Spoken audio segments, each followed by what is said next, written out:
Alistair, how's it going? Can you hear me, mate? Can you hear me? Alistair, let me know, yeah? Simon, how's it going, man? Ian, how's it going? Can you hear me? Let me know if you can hear me, yeah?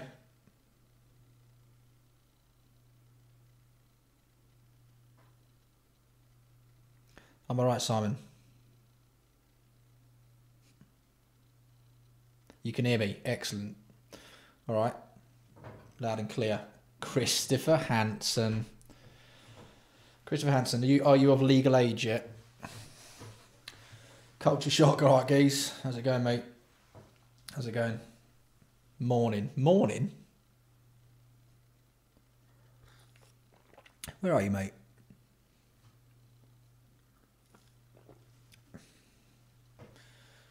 Loud and clear. Everyone's loud and clear. We've got 13 people. All right. Well, we're going to get into it in a bit. 18. Chris Hansen's 18 now. All right. So he's up for mayhem. He's up for all sorts of mayhem. 18. Oh yeah, I didn't know you were in America, mate. It is LiveStream 31. That's right, Simon. LiveStream 31. Oh fuck! Have I not put the? I've not updated the. What's the name have I? Oh well, who cares? Who cares? Simon, you used a technique. Tara. Hello, Tara.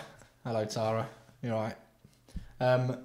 Simon that just used a fucking technique. Sorry, a technique. Shouldn't swear. There's children in the room. That I don't like.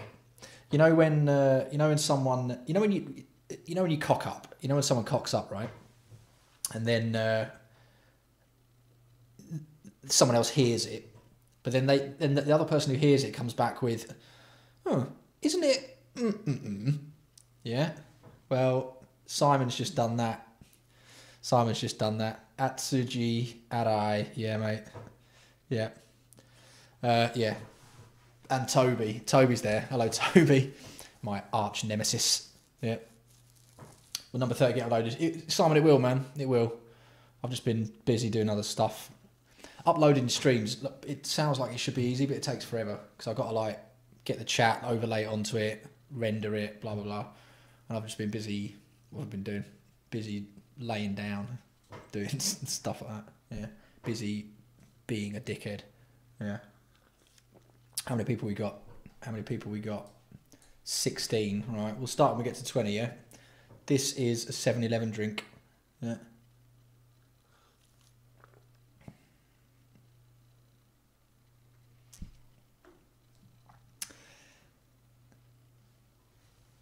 One dislike. Who's going around disliking this? Who could possibly dislike this? Well, I know a few people who dislike it. Yeah.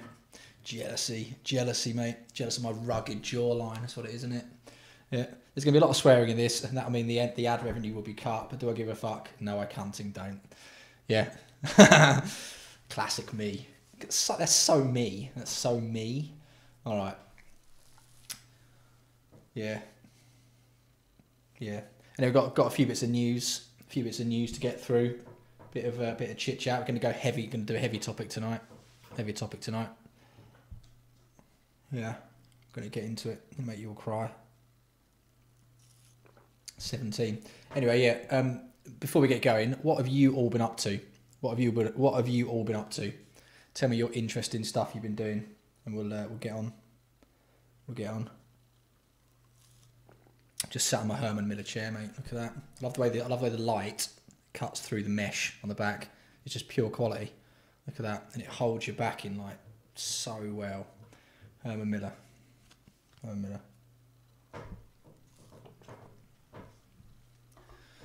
What have you all been up to anyway? What have you been up to? Let me know.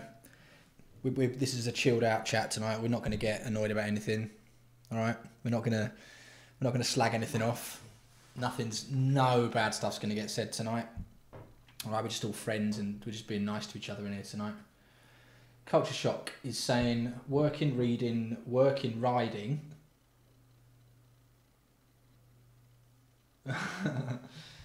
Big paper for grad school. Oh yeah, what you studying? I've probably asked you this before. Yeah. Oh yeah, physio. Dita Carlita, hello. Hello, Dita Carlita. Hello, Dita. She's been mocked by T&B for not knowing something, not being down with the kids. What have they mocked you for? What have they mocked you for? Not knowing the RAM of a iPhone X or something. Yeah, spring's taking its sweet time. Spring's taking its, not even spring, but the heat's not come yet in Japan. I was a bit annoyed about that. It was freezing on my bike today. Although I walked out tonight to get a drink from 7-Eleven, which is my second home, and the hot breeze was blowing over me. Right, you know when you can feel the heat coming in a hot, if you live in a hot country, like where the breeze blows over you and it's warm. I got that. Yeah. Tara, she doesn't know what a fortnight is. We're going to get into this later. Surely not. We're going to get into that later. We're not doing any. There's no bullying in here, and there's no mocking. All right, Simon. Yeah. Salt's in Australia. Simon, where are you, mate? You in Northern Europe or something? Yeah. Tubeless to my first actual tubeless ready tyre, and it was disappointingly easy. Put it on dry, no seating, no bead. One bead with a tube. Tubeless tyres are easy, mate. All you need is some Miata tape, all right? I used to, yeah, let's get some boring bike talk, yeah? I used tubeless for about, no I didn't. What am I fucking talking about? Shut up. No, I used tubular tyres for about a year and a half before I decided it was just a stupid idea. Denmark, yeah, oh man, mate, I've been to Denmark, yeah. Denmark's all right. It's all right, Denmark, yeah. I liked Denmark, yeah. Tubular tyres are stupid. Anyone who's using tubular tyres is not racing. I don't know why you do it, right? All of my hardcore comming, my bullying of people on the road has been done on clinchers, yeah. Continental clinchers. I don't know why you'd use anything else, right? People go, oh, it feels nice. Don't matter. Don't matter what your bike feels like. When you're gurning at 400 watts, right? If you're holding 400 watts, only for the pros, yeah, exactly, mate. If you're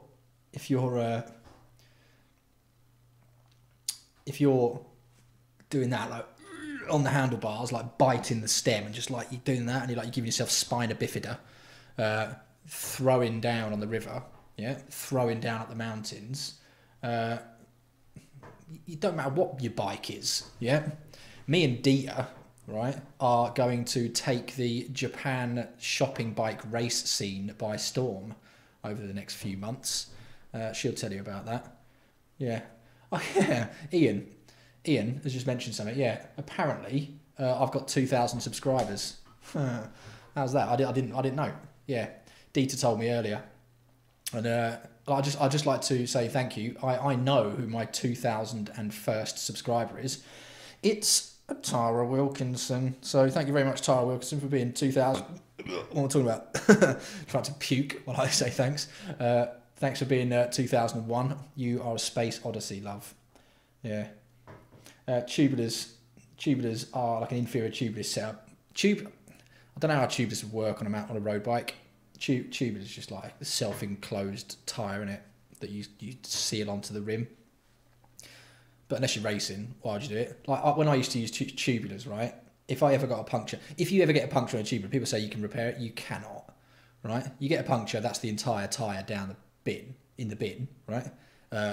Bin with the lid left open, obviously, right? So that's like, in Japan, like a good tubular tyre would be like 6,000 yen or something, 7,000 yen. So if ever someone's getting a puncture, I was having to blow 7,000 yen on a new fucking entire tyre setup. Plus yanking it off your carbon rims, there's always a chance that you're going to like get a snagged bit of carbon and tear a bloody layer off your carbon rim. Nah, it's shite, mate. Yeah, we'll get Luke. Do Lucas first. I don't know what Chris Anson's saying. I think his cat's walking across his keyboard or something. I don't know what he's trying to say to us. Lucas, any good bike shops you know where I can get a bike? I do actually, mate. So you send me a message on YouTube, right, and I'll hook you up. Yeah, if you have a support crew, you can use tubers. That is true. D123, mate. I didn't know that until Dita told me the other day that apparently it replays the channel on the live stream, right? Which is actually fucking helpful because I used to have to like put it all together before. So if it does that, I'll just upload these straight away without having to do anything. That's brilliant. Yeah, all right, nice one. David Baker, how's it going, mate? Sunny in the UK for a change. Yeah, I have not set foot in the UK for it's got to be like 4 years now. That's mental. My neck. That's, oh, thanks for asking. Thanks for remembering. What's going on with my neck? I'm on daily. I have to take medicine every day. I've got to go and get some more tomorrow. I have to take medicine every day. Sometimes, occasionally, I have to take 2 because it hurts. I like. Yeah, UK. Yeah, UK's alright. London's a bit fucking stabby, innit? Although I do feel I'm partially responsible for setting that trend. Yeah, I get pain all the time, mate. I just grin and bear it. I'm just hard, just tough, mate. Don't like to moan. But I can still ride. I can still put out wattage. I've not tried to do any since breaking my neck. I did get back into some fairly mental mountain riding about October last year when I was trying to just before I decided to swan off to Australia, right? I decided to get my body in good nick, right? Perfect condition. I think you can all guess why. So I was doing some pretty heavy mountain riding by myself. Like I was going out, like there's this climb, right? And if he's watching, my mate Heath knows about this climb, right? I reckon it's the hardest climb me and him had ever done. It's this one in this place called Tochigi where it's so fucking hard. It's like you're going up just like that, right? Probably like 8%, 9% through an hour to switch back in, like just fucking unreal. Anyway, I KOM'd it with a broken neck because I'm fucking that tough. But I was doing that a few times. I did that 3 times in a week once. Fuck me, before I went out to Australia to get myself good. Turns out, right, ironically, hilariously, yeah, I turned up too skinny. So you're damned if you do and you're damned if you don't, innit? You put effort in, and then what? But anyway, yeah, UK. Whereabouts in the UK are you from, mate? Whereabouts are you? Whereabouts are you from, Dave? So yeah, anyway, my neck's all right, but I haven't really. Yeah, mate. Well, Simon, come to Japan, mate. Come to Japan. I'll take you on some fucking insane rides. The mountains here are ridiculous. There's this ride I've got, which I've entitled Exponential Levitation. Oh, Dieter, no, come on, man. That was self-deprecating. Come on. I didn't mean that. Let's not have a domestic online. Yeah. She ain't a bitch at all. She ain't a bitch. She's not a bitch. What was I saying? Yeah, I've got this ride that I've planned and done called Exponential Levitation, right? It's like, it must be about like 6,000 meters in a day. You just ride out and into the mountains, and like there's mountains inside mountains and stuff. It's fucking mad. But I've not done anything like that since my neck really got fucked. And I don't know how I'd handle doing such a long day on the bike with all that climbing and all that wattage. But I reckon I'd be all right. But I just sort of, I don't know, man. I'll get back into it, yeah. Hang on a minute. Let's sort this out. Yeah. Anyway, yeah. You've been having IT band issues lately. You're trying to get it solved for racing season. IT band, what, down the outside of your thigh? All right. Well, thank God she sent me a heart back on Facebook. Fuck, I thought I was in trouble there. IT band issues, right? Well, here's my expert advice for you then. Yeah, I'm going to say I'm fairly well qualified to hand out this sort of advice, mainly because I've fucked myself up so much on my bike, and I've had all sorts of issues, and I've worked through them. Right?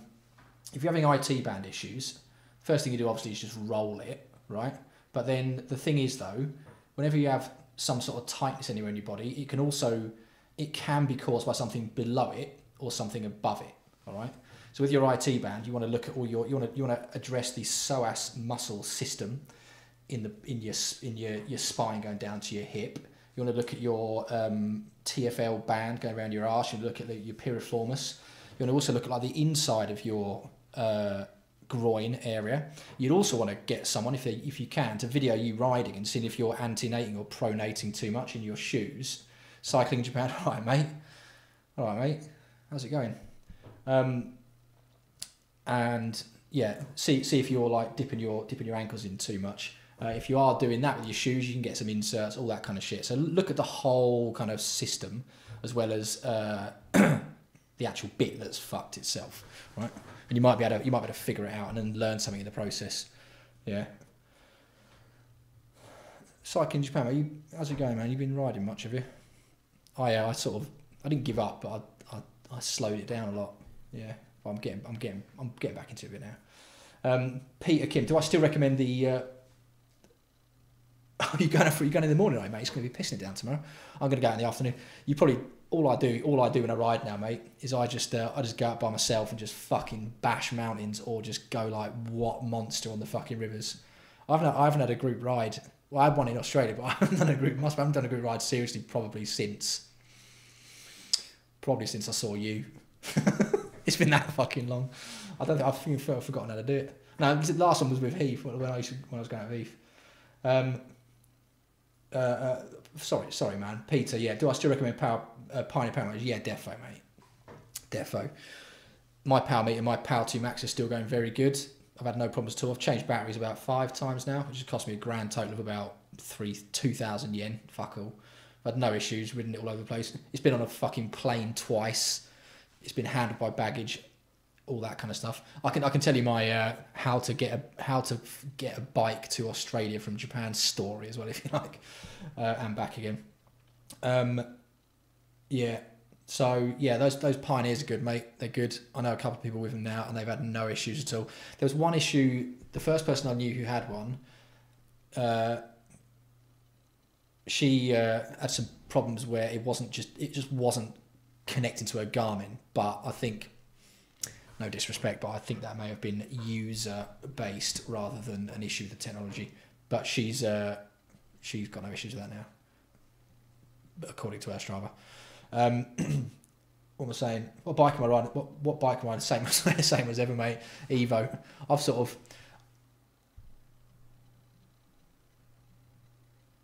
What was I doing? I was well into like gear and fetish and all that kind of stuff. Fetishizing gear. I was well into fetish. Still am, mate. But yeah.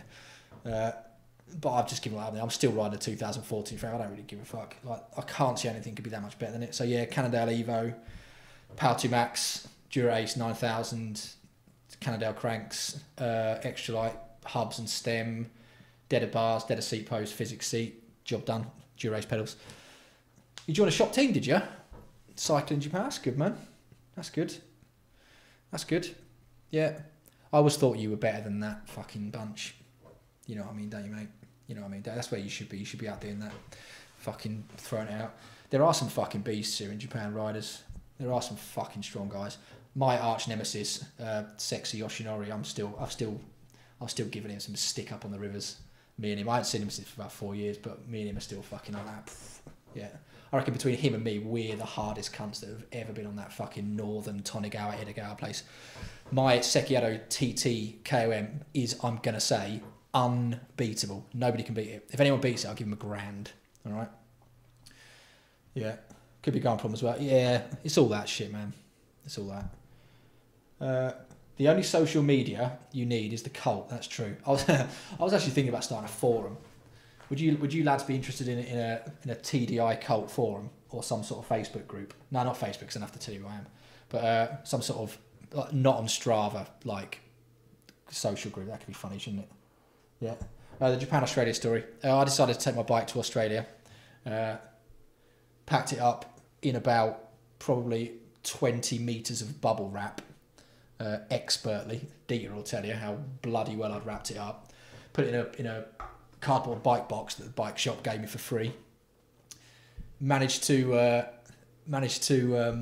somehow get it from my apartment all the way to Narita Airport just on the train, right? So that was a fucking funny mission. So like usually like they're really shitty about taking like big boxes and stuff on the train. So I measured the box and I went on their website and it turns out it was like 1 centimetre within their limit, right? So I was taking on the train. I got stopped at every train station and like, I said, look man, I checked your website, and like they measured it and they're like, shit, yeah, he's got to let him in.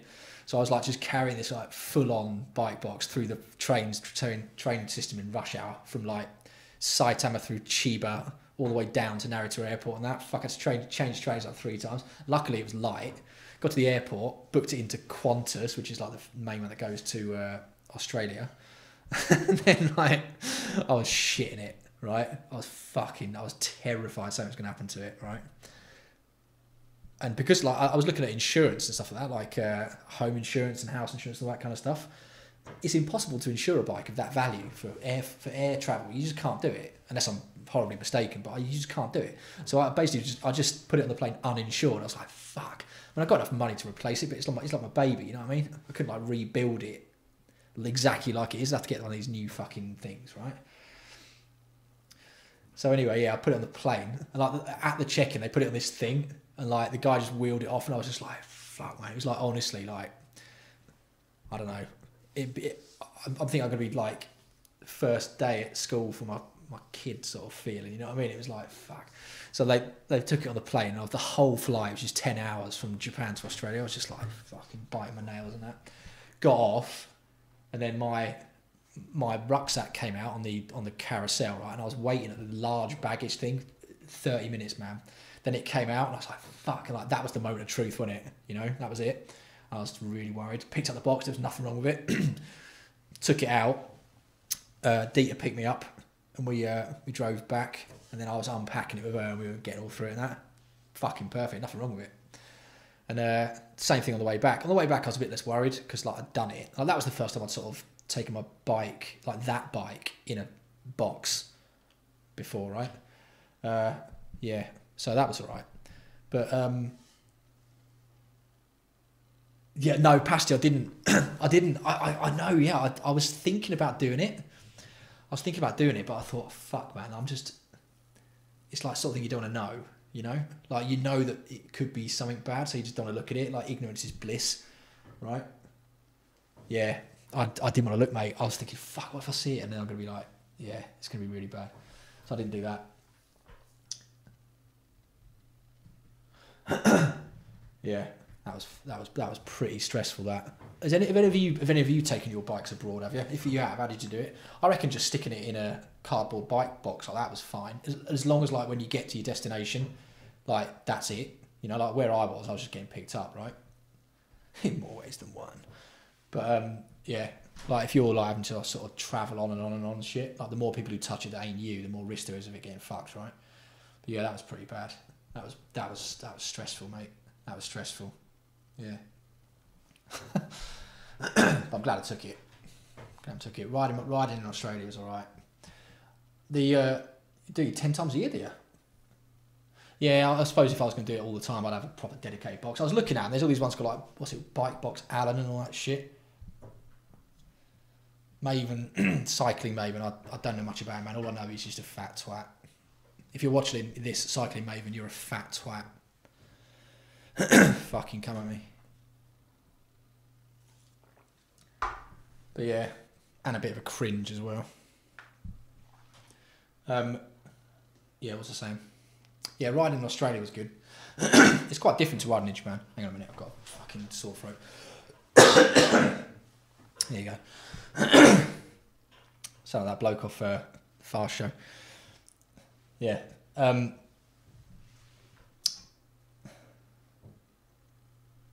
Yeah, cycling's bad. I'll get into it, man. I'll tell you about my riding in Australia. So I went to Australia and I rode a bike there in October, right? Where is Ambini? I don't know where Ambini is. Someone give him a ring. Poor old Ambini with his massive brain. Yeah, so I rode a bike there. I rented a bike when I first went over there, and then came back, went again, didn't have a bike there again for 3 weeks, came back to Japan, and then I was there for a fucking stint then, like months and months. So I decided, right, I'm going to bring my bike. Riding in Australia, is all right. It's not as epic as Japan by a long shot, right? It's not as epic. I think if you want to train yourself up to be an absolute warrior, Japan is better, right? I found that the standard of the average club rider in Australia was probably lower than Japan. That's not to say that there's not some big boys out there in Australia. Of course there's going to be. But I found that, like, I don't know, I think they're just better at PE in Japan, aren't they? Because they've had it drilled into them since they were young. But people are a bit more chilled out as well. They're a bit more, I don't know, from what I saw, it seems less about solo riding in Australia and more of a social event. Japan is just like fucking, you get, in Japan, right, and cycling in Japan will back me up on this, you do have a lot of, groups go out all the time, right? There's groups and that'll go out all the time, but you also have this scene of like solo riders, like guys like me and cycling in Japan and a couple of other guys we know who just go out by themselves and just fucking drill themselves, right? There's loads of that, and I didn't see a great deal of that in Australia, not compared to the amount in Japan. I think that perhaps because they're generally more sociable creatures in Australia, perhaps. But yeah, that's what I saw in Australia. It was good though, and I went on a couple of group rides there. Me and Dieter went on this one at Christmas, and that was good. Yeah, you know. So yeah, it is what it is. But yeah, I'm like I said, but I mean, obviously, I'm just speaking from my experience in Melbourne area. I'm sure it's different elsewhere, but also in terms of like climbing and elevation, there's fuck all mountains in Australia, really, compared to Japan. Like Japan, you can easily do, well, not easily, but you could do a day where you can just ride and do like 5,000 meters in a reasonable amount of kilometers straight up into some like epic fucking mountains. Yeah. Tara. Yeah. Well, I'll tell you why I'm wearing this hat, yeah? It's because it's like not actually very warm here at the moment. I thought it would be, but cycling in Japan, I'll tell you, like, what's going on with the weather here, mate? Like, I got here and it was hot, and then it's just gone all cold again. So I'm sort of a bit chilly. Yeah. Hold on to a biplane when you're riding. What are you on about, sir?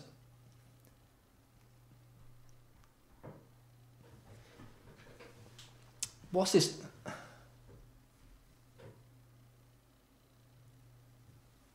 Yeah, no one. There's nah. I mean, Australia was alright.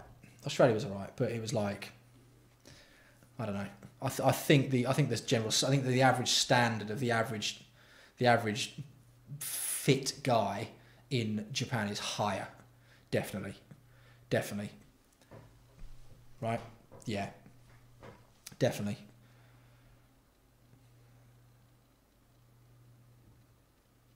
Yeah, Dave's gone about ceramic bearings. Ceramic bearings are stupid. Yeah. Do you know when the last time I thought about my bearings was? I've never thought about my bearings since I went NTN. Since I went NTN, I've never thought about my bearings. All right, there's no point. Here then, here's a question for you. What bearings are you all using? What are your bearings? What bearings have you got?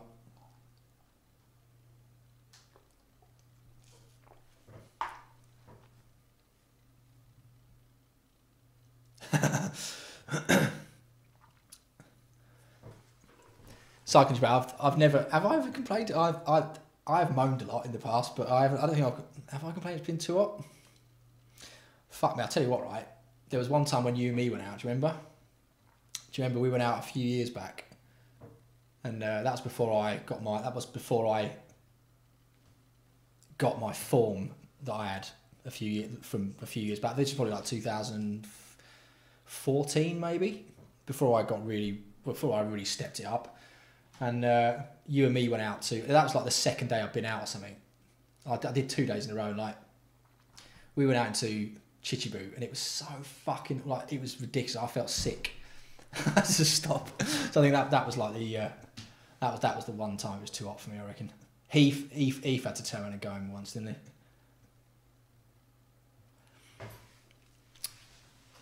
he? Mitsubishi Evo. I've done a Melbourne summer now, right?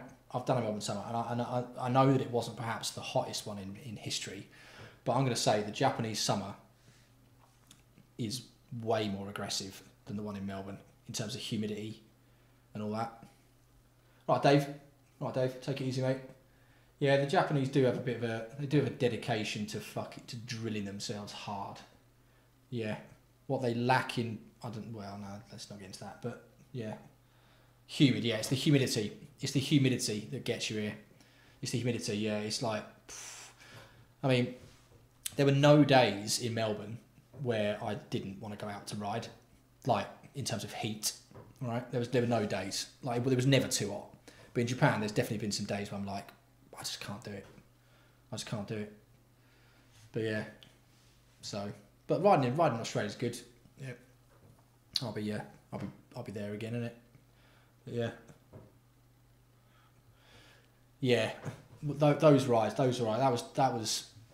I think we went out too much then. We went out. That was wrong. That was wrong for us to do that. I'm saying we put ourselves at a bit of risk there. Thinking back, mate. Really, yeah. Whereabouts in Japan do I live? Near Tokyo, basically. Yeah. Thompson Elite stem. Don't know, man. Stem's a stem, isn't it? Really, stem's a stem. Just as long as it's like with the stem, you like just want to go as light as possible, don't you? Without it being bendy. Yeah. I've never really had any problems with stems. Yeah.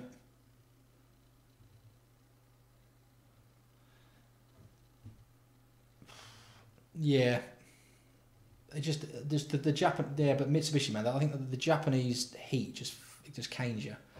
It's the humidity. I suppose like the raw top temperature. I don't know, man. I don't know. Anyway, come around to Singapore. Is that where you are, mate? Is it Singapore? Might come over. Might come over. Would you be up for if you're not mental and you think that I'm not mental? Would you be up for meeting? And not just me as well. Someone else who might be coming along with me. If you're up for it, yeah. So I'm just reading through your comments. Oversized pulley wheels. Anyone who's got one of them is a mental, right? Anyone who's got one of them is a mental. All that matters is it just goes through you. The chain just runs. Yeah, that's all that matters. That's all that matters. Who cares about that? It doesn't make any difference, does it? Did Peter Sagan have an oversized pulley wheel on his thing when he did the Paris-Roubaix the other day? Nah. Did Chris Froome have oversized on his thing when he won the Tour de France? No. Makes no difference, mate. It's all just gimmicky stuff. I don't even know why people... It's just a mental illness, I reckon. Like gear fetishising above a certain... Like, thinking that that's going to change anything. Plus, right, like the argument they use is like, you're going to save wattage, right? Who wants to save wattage, right? Unless you're a professional racer, all that cycling is training, yeah? So if anything, you want to make it harder for yourself, right? And you get fitter. Yeah, cycling Japan, that's a bloody good point. It is a fine balance. I used to actually dread stopping. I dread stopping when it's like August, mid-heat, right? There's been times when I've been out with Ben, not last year, fucking 2 years ago. 2 years ago, me and him did a couple of rides, right, where we were fucking on it. Like, you ask him, yeah? There was a couple of times when it was just me and him, and we went in so hard, right? And it was like, we were just...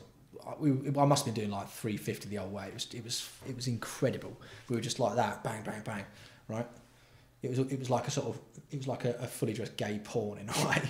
But yeah, it was we went in so hard. But like that was in the middle of August, and like we dreaded stopping. Like we actually we didn't stop outside, didn't stop at convenience stores because we'd have to like stop the wind coming on us and stuff. We'd have to get back going again. It was better to keep going. Yeah. 1.2 watts. If anyone's got a power meter, right? In fact, here's a question. Who on here has got a power meter? Who's got one?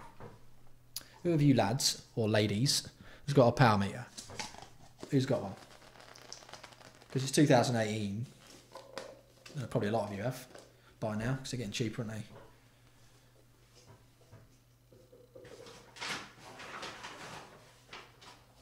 Who's got a power meter? Me. On every bike, you'd love one. Yep. He's got one. Yeah.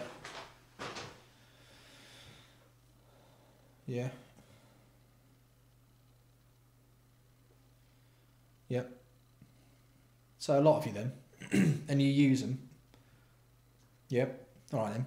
So those of you who've got a power meter, you'll know that when you're riding it, you don't just like get to 300 watts and just ride at 300 watts, right? It don't work like that, right? You get to your area of wattage you want to be at, and it's constantly fluctuating. Every time you go over a bump, it's not the same, and every time you like, you know, the wind hits you from the side, it changes and all that. Like it's a rough estimate. Like your body can't hold exactly 300 watts or whatever constantly, right? It's always, and when you get on Strava, you look at your what's name, your graph, it's up and down all the time, right? So like all this shit, 3 second average, yeah, exactly. Even with 3 second average, it's all over the bloody shop, right? So, right, all this bullshit about like, oh, it will save you 1.2 watts. A gust of wind will knock 10 watts off you for 15 seconds while you get round it, right? Fuck you. It's just ridiculous. All these little claims of like gear that's going to save you a little bit, like little niggly bits. Yeah, it's ridiculous. It's ridiculous. So I think like, you know, plus like the position your body's in as well affects how much wattage you put out, I reckon. I find like I can put more wattage in when I'm in the drops. A cough. Yeah, mate. Yeah. Exactly. Yeah. When you got your phone in your back pocket and you got it on vibrate and you're riding like that and you get a bzz, you're like, oh, my girlfriend's just sent me a message on Facebook Messenger, and that makes your mind go elsewhere and you lose a bit of wattage. Yeah. Dita Carlita doesn't need a power meter, right? One, because it rhymes with her name, right? And two, because she'll break it. And three, because there's not enough digits on her Garmin, right? She don't need one. Don't need one.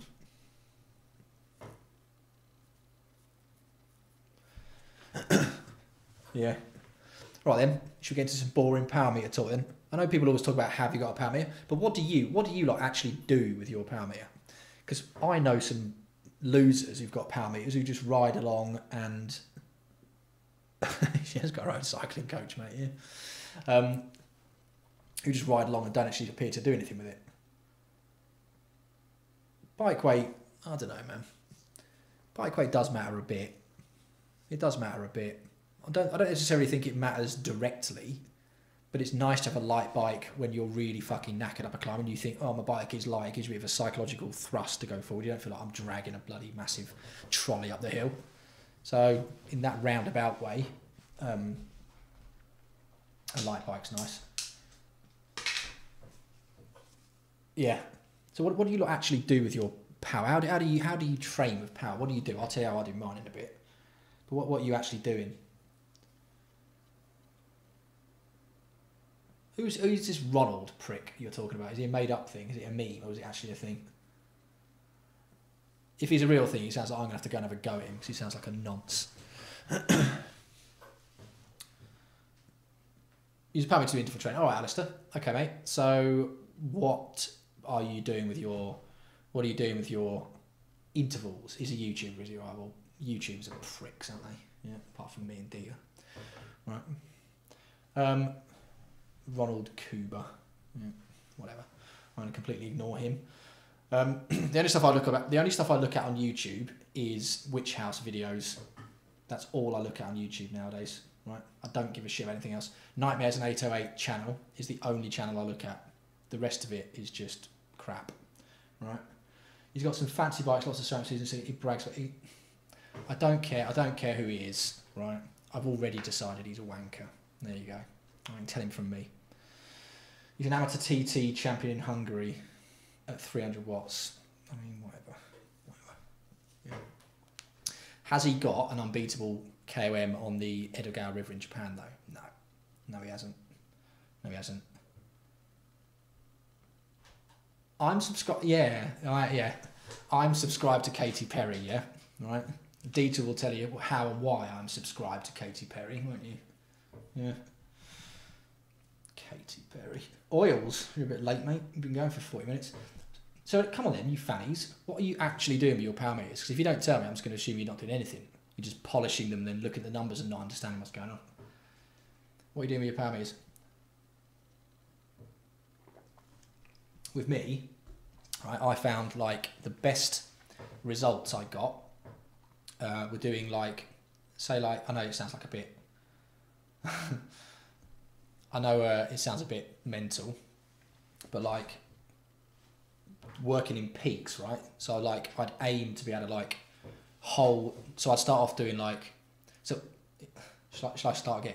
I've forgotten how to speak. So I'd go out, say if I'd been just doing some sort of riding and not really training. Once I got bored with that, and I decided to like throw some weightage through myself and turn myself into another kind of being, right? Which is what I should be doing all the time. I would then go out and my sort of threshold of being a legend on a bike, I suppose, is being able to do like 350 watts. 350 watts is where like it gets sort of, I'm caning it hard on that, right? So what I'd do is I'd go out on a Monday, say, and this is all on the flat, so I'd do 1 minute intervals, say 3 of them at 350 watts, all right? And then I'd just ride and go home. Fucking hell, what's wrong with me? Have I got the rage virus or something?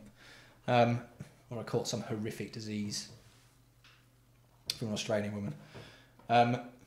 Yeah, and then I'd go on a Tuesday, right? And I'd try and do 2 minutes 3 times at 350 watts. And then I'd go on a Wednesday and try 3 minutes. Then Thursday I'd probably be like a bit fucked, but I'd go anyway, just chill out. Friday then I'd try and do like 5 minutes. And then I'd build it up over the weeks until I could do like, I don't know, 40 minutes at 350 or whatever, you know? I mean, that's hard. I've only been able to do that a few times, but that's been mental, right? But like, I find that like, if you do that, yeah, your body responds so fucking well to it, right? So well to it. Like you just, or maybe it's just my DNA, but like you get so fit so fast doing that. And you don't even have to like ride that many kilometers. Like the long distance kilometers affect other parts of your fitness, like your ability just to sort of repeat and endure. But if you want just for like pure sort of mad, quick fitness, yeah, just doing this interval training at a high wattage. It's like when I knew that I was like really getting fit as fuck when I could do like the whole. I was doing like there's this segment on Strava. There's 2 of them. They're parallel to each other. One's called Secchiato TT. One's called the other one. And they're on this little river, this winding river, and it's slightly undulating. And it's because it's not in a straight line. You get wind from every direction. But like that, I've got the KOM on that. And it's like 6 minutes and 50 seconds or something. And you have to be able to, if anyone wants to be there, they'll have to do 57 kilometers per hour average, right? So that, if I can do all of that at 350 watts, then I know I'm fucking on it, right? But then, yeah, I found like once I was doing that, and even that, when you look at like, you know, what you should be doing in terms of being an absolute beast on a bike, if you can just do that, you can go on pretty much any group ride and annihilate everyone, right? You know, and it's good having a power meter like that, because you know like where you're at, and you know that like you look down at your wattage, and if someone's like, you know, you're dragging along the road together and you chase them a bit, you know that like you could ramp it up to 400, say, and do another 3 minutes, and then they're lost. Yeah. So that's how I do it. What are you doing? None of you have answered the fucking question. Am I just assuming you're Freds who've got nice bikes?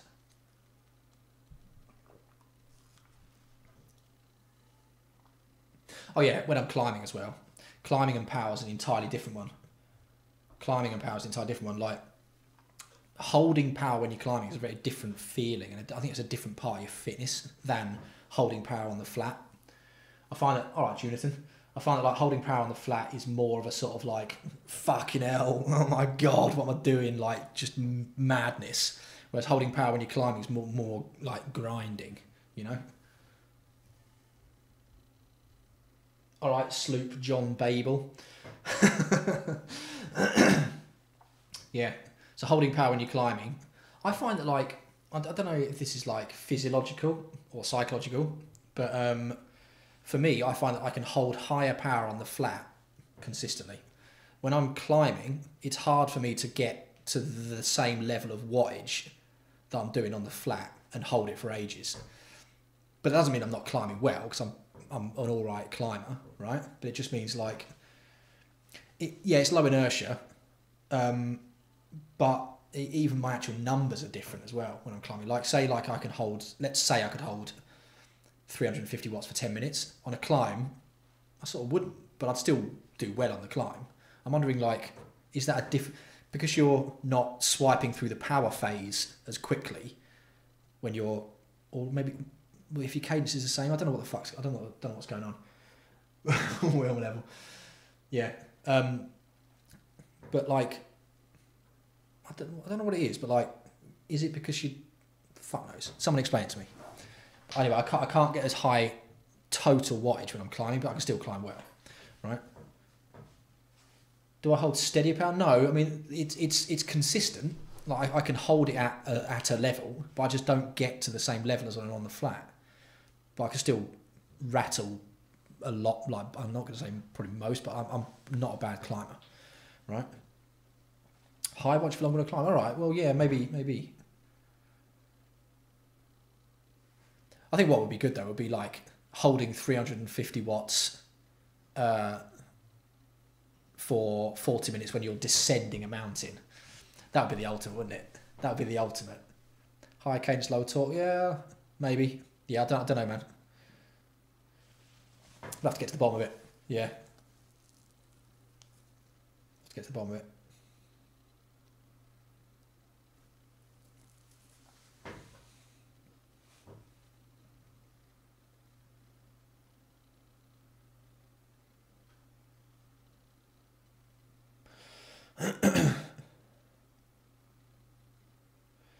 Right, pasty. I think that might be it. You're applying force on a larger part of the pedal stroke. Yeah. That might be it. Because when you're really cading it on the flat, you're just sort of swiping through the power phase quickly and then just, you know, trying to keep yourself going. Yeah. But when you're climbing, yeah, maybe you are, due to the, I don't know, what gravity, you're having to maintain power through more of the phase. Yes, maybe that's it. I think you're spot on there. We're going to say Pasty's correct. All right, you win. Yeah. Yeah, that is interesting. Wonder why. Also, have any of you noticed, right, here's the thing, have any of you noticed about how wind affects your power output? Yeah, how wind affects your power output.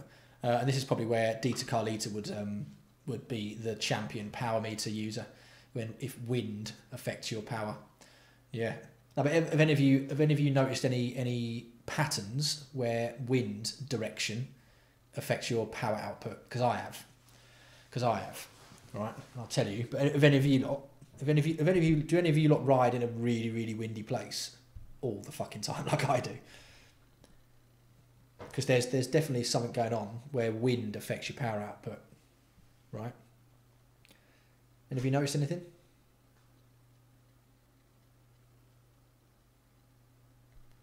Well, I'll tell you what I've found. If I've got a tailwind, right? Yeah, past it might be that. If I've got a tailwind, right, I can hold power for ages and I can get really good high power output, right?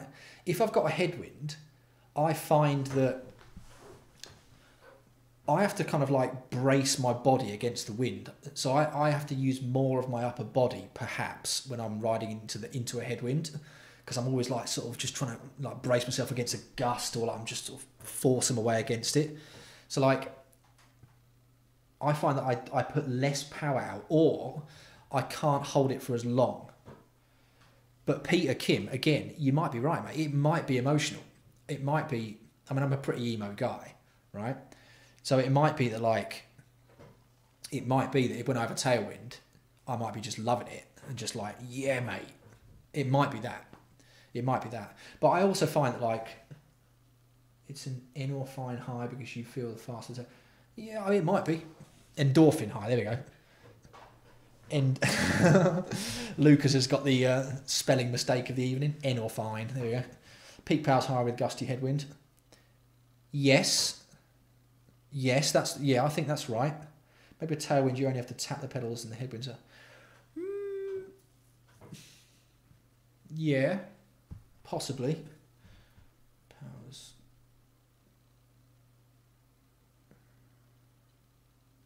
Yeah, Mitsubishi Evo, I reckon he's there. And that sort of echoes what I was saying a little bit, doesn't it? Like, they are, yeah. So like you're having to use more of your energy elsewhere on the bike.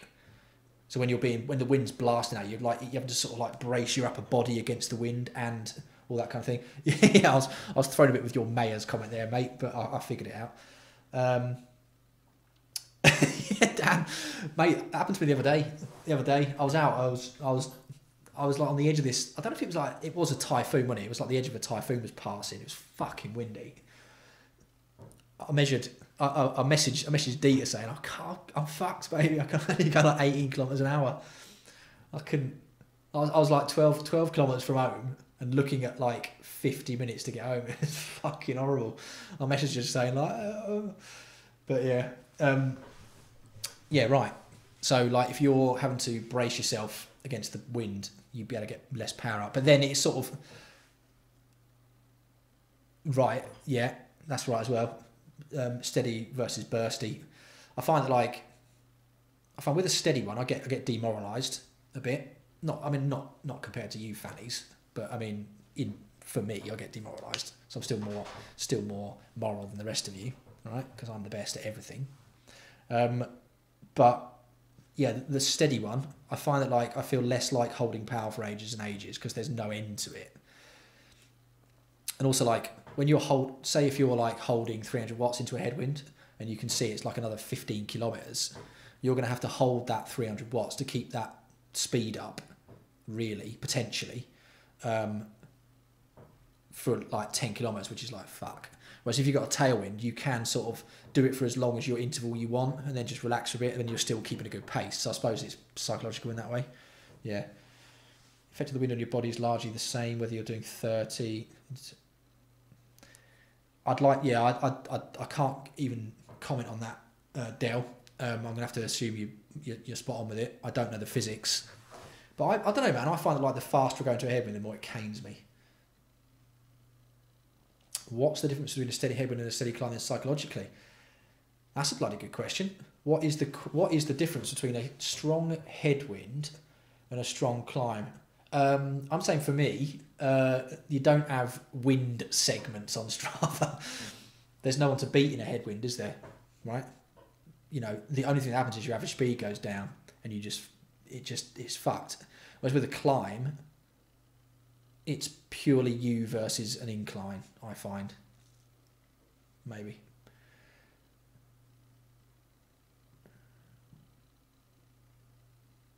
Yeah, it's psychological. Body position is a big one. Yeah, when I'm going into a headwind, if I drop myself into the drops, I can notice my speed goes up by like 1 kilometre, 2 kilometres per hour or something. Yeah. Climbing, you get somewhere. Yeah. Plus, with climbing, especially the way I do it on my Garmin, you have the route, don't you? You have the map, like the line, and you also have the elevation. So you can see exactly where you're going to end and you can follow the elevation up as you climb and like zoom in and until like you just sort of nibble bits off and zoom in. So it's really good. You can eat away at the climb on the screen and just like get through it. And you know exactly where the dips and stuff are. Whereas with a headwind, it's almost an unpredictable, uncontrollable force, maybe. I think this probably says a lot about my personality and my psychology, right? But yeah, climbing, you shift forward and you see, yeah, maybe. Yeah. Yeah. Pressure equals FA. Pressure equals fuck all, apparently. Junison reckons pressure equals fuck all. Pressure does equal fuck all, mate. Yeah, just got to get through it. Headwind cycling race. I reckon I'll be alright at that, because I've spent that much time on the bloody Edogawa and Tonigawa in Japan, fighting into headwinds and moaning to my girlfriend on text that I can't get through it.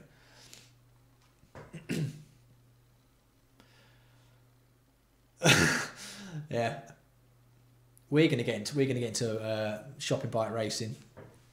I'm going down the bike shop next week to get shopping bikes, his and hers. It's gonna be fucking hilarious. It's gonna be hilarious. We're racing all the school kids. Yeah. Ah, oh, Dieter. I think you might be right. Right. I'm gonna admit something to you all now, right? Because I'm not too big to admit that I've had periods of, you know, there's been times in my life when I've felt slightly defeated, and this is one of those times. Probably my most depressing time on a bike was when I went out, right, and I decided to do 160k by myself, right. So where I live, it's just flat. So you get onto the rivers and then you just fly north from this place called Saitama, which is where I live, up to this place called Tochigi, right?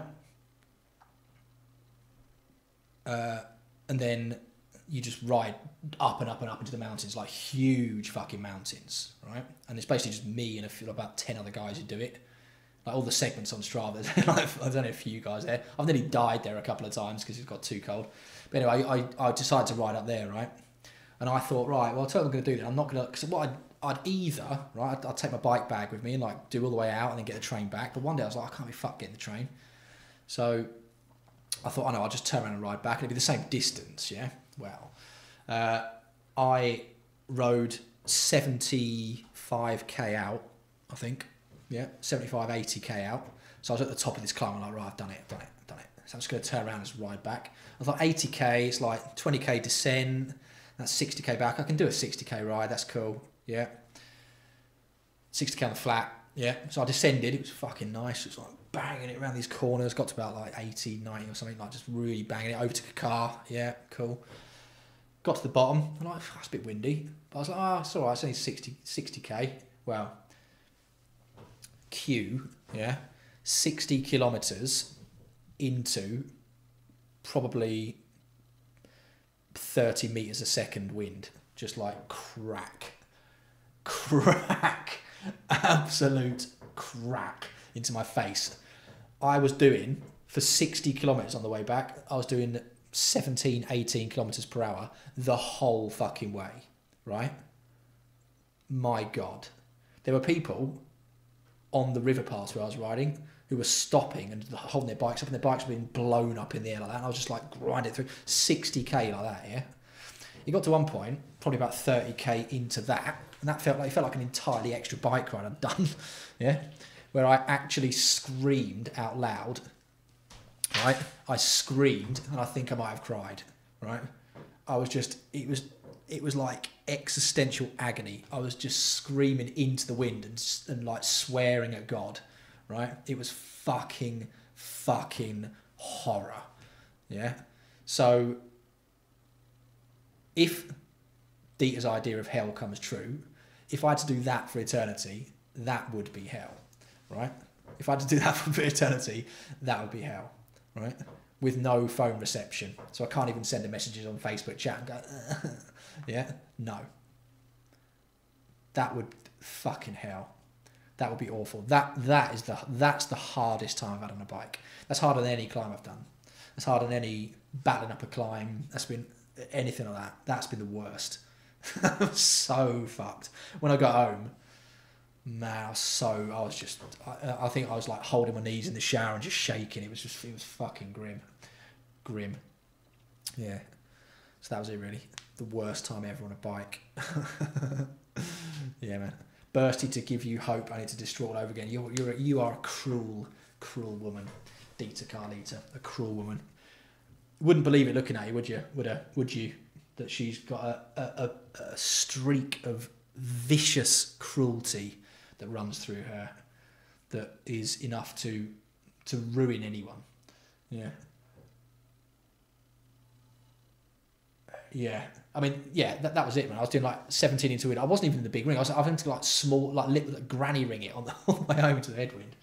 Fuck it. It was so hard. But I mean, I think the thing that I kept in the back of my mind when I was doing that was like, it's going to make me fit, you know. So I was doing that, but that was just horror. And then I was really pleased. I got home by myself, had a shower, laid in bed, and that was it. Just alone. Yeah, that's the life, innit? Yeah.